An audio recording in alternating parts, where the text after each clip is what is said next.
Okay, so, like it or not, history is written by the victors. That's just how it is. For how amazing guys like Dan Marino and Jim Kelly were, the reality is that although their teams were incredible at times, the 49ers and Cowboys became dynasties and overshadowed them completely. And to me, that is the most tragic fate in NFL history. Being an all-time team, yet still being overshadowed. And well, that's exactly what was on the line in Super Bowl 54. Let me take you back to the year 2019. All things considered, this was a major year for the NFL in terms of the future. Lamar Jackson had his legendary first MVP campaign, the Crab Guy had his 30-30 season, which didn't matter, but you know, comedy. And out in the Midwest, after falling just a few seconds short of toppling the forces of evil a year prior, expectations were high for a certain third-year player who some believed had a chance to set himself on an all-time great trajectory. In 2018, Patrick Mahomes had one of the greatest quarterbacking seasons of all time, and after Alex Smith had the Chiefs as perennial playoff contenders for years, Mahomes took this team with a prime Travis Kelce and world-renowned dad Tyreek Hill and brought new meaning to the word offense itself,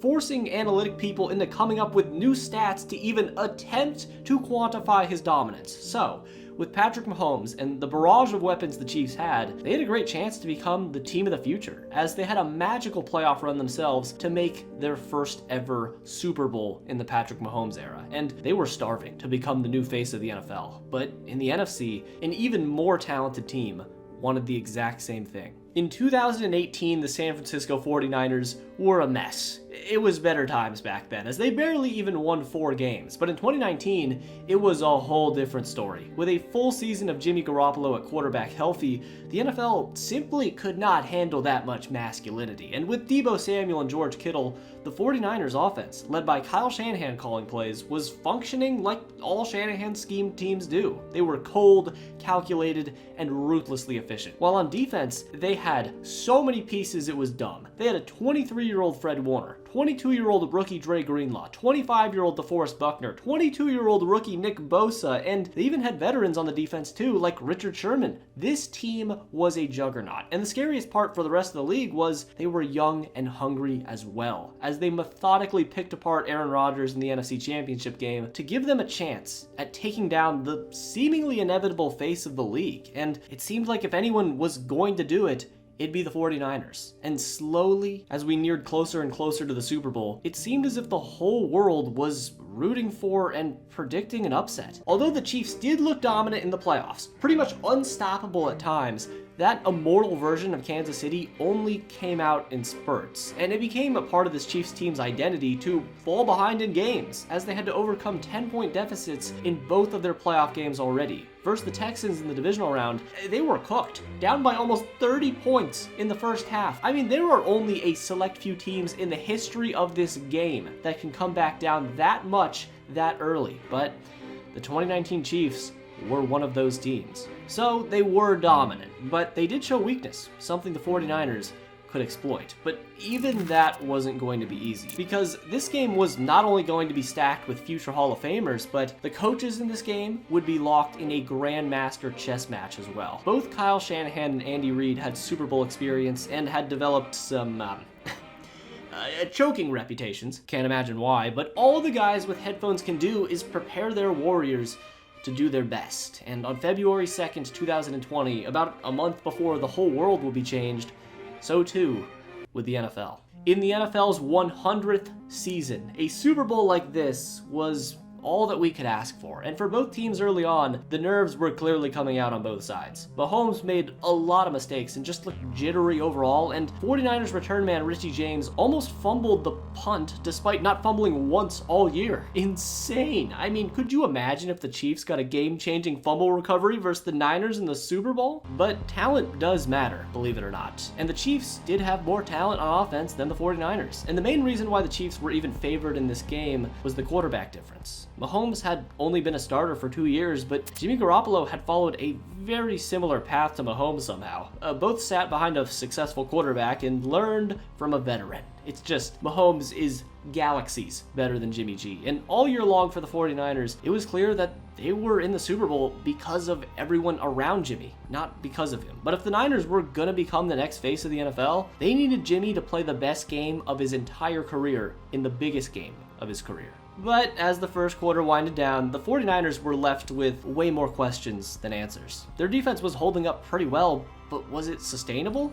Against the fastest wide receiver room in NFL history, the Legion of Zoom, could guys like Richard Sherman really keep up throughout the duration of the game? And by the end of the first quarter, it was 7-3 Chiefs, and the Niners needed to answer with some firepower, which they did. Not right away, though. Jimmy Garoppolo had saved his seemingly worst performance for the worst possible time. Chris Jones had one of the most underrated Super Bowl performances ever, smoked his man, and the Chiefs picked off Jimothy. Now, this was it. The Chiefs had a chance to not only take a commanding lead, but at this point, a blowout seemed very plausible. It was 1st and 10 inside the 18. With this field position and this team, I mean, that's a death sentence for 99% of teams in history, but Angry Bald Man did a hell of a job. And the Chiefs didn't target Kelsey or Hill for reasons and ended up only settling for a field goal. But the 49ers offense needed to wake up. The crown of the league was on the floor right now after the Patriots' death. One of these two teams was going to grab it, and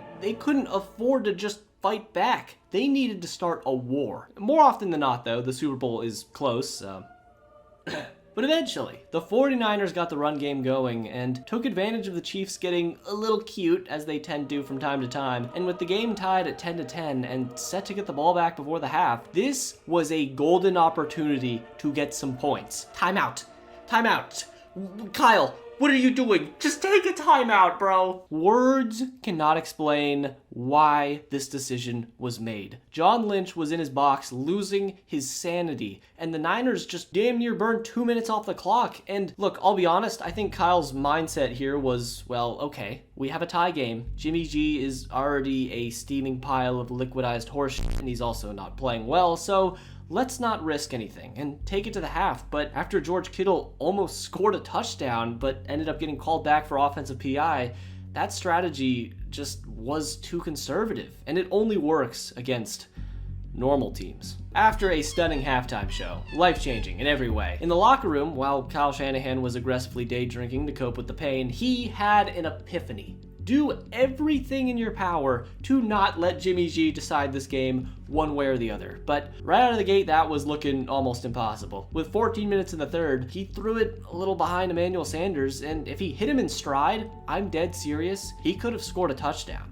I know this was a fossilized version of Emmanuel Sanders, but there was a chance. And then a few minutes later, on a crucial third down, Jimmy missed a wide open George Kittle for what would have been a guaranteed first down. But instead, once again, they had to settle. So at this point, they had to just hope these mistakes didn't come back and finally put the nail in the coffin. But maybe it wouldn't matter anyways. The Kansas City Chiefs were not playing well, and San Francisco's defense was doing a spectacular job of bottling up the Chiefs' high-flying offense. Mahomes was pressured on 20 of his 49 dropbacks, and their Hall of Famers made plays too. That's what they do. Nick Bosa forced a fumble on Mahomes, which the Chiefs got back, but then one play later, Fred Warner picked off Mahomes, and the momentum had completely swung. The Chiefs' defense was falling apart too. Tyrann Mathieu was screaming on the sidelines as the Niners went right down the field and scored. 20-10 49ers going into the fourth quarter. The Shanahan poison was working. Zone run schemes, quick slants, out routes, over and over and over again.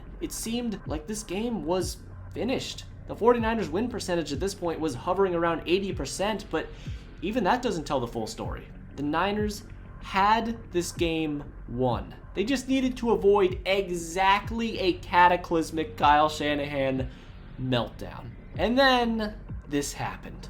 Few images in the history of mankind evoke this sense of fear. Pure, primal fear with the hindsight knowledge that we have now. The 49ers' chances of winning were now closing near the 90s. They had the ball, up 10. The Chiefs' offense had shown no signs of life, and they were one long drive away from putting this game away for good, which led Troy Aikman to, logically, say this. We all know what's happening right now. Kyle Shanahan is going to run this ball right down their throat if they let him. It seemed obvious, right? I mean, they were minutes away from a Super Bowl victory, but that's not what happened. They ran it once, yes, but after the first half, 49ers for some reason stopped using Deebo Samuel in the run game, who was the 49ers' most effective player in the first half by kind of a long shot. And after an incompletion, Jimmy G could not make a play, and the Niners gave the ball back to Patrick Mahomes. Jimmy couldn't do it, but for the Chiefs, desperation was realized. Tyreek Hill even dropped another bad pass from Mahomes, who to this point had been playing the worst game of his season and possibly his entire career. So now it was 3rd down and 15. Backs against the wall. An incompletion would mean game over. A turnover, game over. A sack, game over. The margin for error was 0, and the Chiefs needed the football gods to step in. Chiefs need some Mahomes magic. Hall of Famer to Hall of Famer. That's how you win Super Bowls. They were dead. It was over. But one play changed literally everything. The future of the NFL was at stake and Mahomes showed up. But it wasn't a surefire thing that the Chiefs would score just yet, because all of a sudden it was 3rd down and 10 and the Chiefs needed some help. You're not the real hero. I'm the real hero. Nah, I'm just yanking your chain. I mean, come on, that was clearly a pass interference call. But yeah, Mahomes found Kelsey and the Niners made the biggest mistake they could. They let the Chiefs get their energy back, and now the 49ers were in a tough spot because, like it or not, if they were going to win this game, Jimmy Garoppolo needed to step up. So Kyle Shanahan was on the sidelines shivering. But maybe it had to be that way. I mean, if you're going to be the face of the NFL, your team needs to have a quarterback that is somewhat special, or at least has special moments, and Jimmy now had his moment. But he couldn't do it again. Chris Jones batted down a pass and the 49ers were forced to punt, with the Chiefs' tomahawk chop echoing throughout the stadium in a haunting melody. The 49ers were on the brink of unraveling. After the quick punt, the 49ers defense was forced to go back on the field, already exhausted, to once again guard the fastest men on the planet, pretty much. And that question we posed so long ago, could Richard Sherman and the DBs keep up for an entire game, was answered. The Chiefs sent Tyreek Hill on a route, forcing Sherman to make a tackle in space, and then a play later, Sammy Watkins was put one-on-one with Sherman, who toasted him. He just burnt him into a f***ing crisp, and Damian Williams scored a touchdown. And now all of a sudden, things got cold.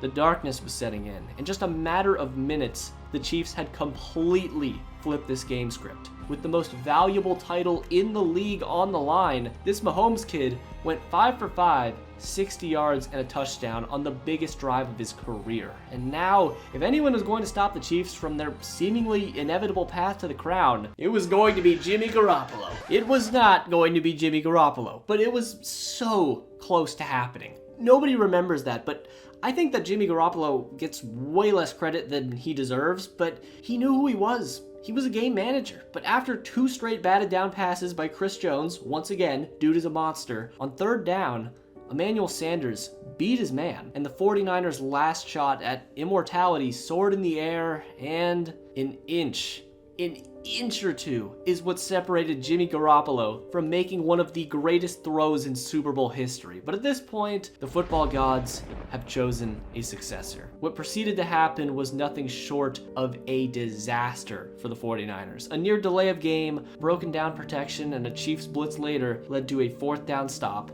The Chiefs took over possession from there, and that was it. Just like that, the 49ers had blown, at the time, the 2nd worst lead in arguably the most important Super Bowl in history. Damian Williams called game, and the Kansas City Chiefs won Super Bowl 54, 31-20. And the NFL had a new top dog. And from there, the NFL hierarchy was set. The Chiefs were on top and everyone else was below them, as Patrick Mahomes became the official legal father of the 49ers. And from there, well, you know the rest. 2 Super Bowls later, and Patrick Mahomes is in the GOAT conversation already for quarterbacks all time. And the Kansas City Chiefs, maybe to this very moment, are still not showing signs of slowing down anytime soon. But anyways, if you like this video, then subscribe, because I got a lot of videos on the channel just like this one. And if you did like this video, watch this video I did a few days back on the 2016 Raiders. It's, a little personal for me, but I think it's pretty good, trust me. And thanks to all my Patreons for pledging money. I have different tiers, so you can check that out if you want to. And truly does mean a lot. But anyways, until next time.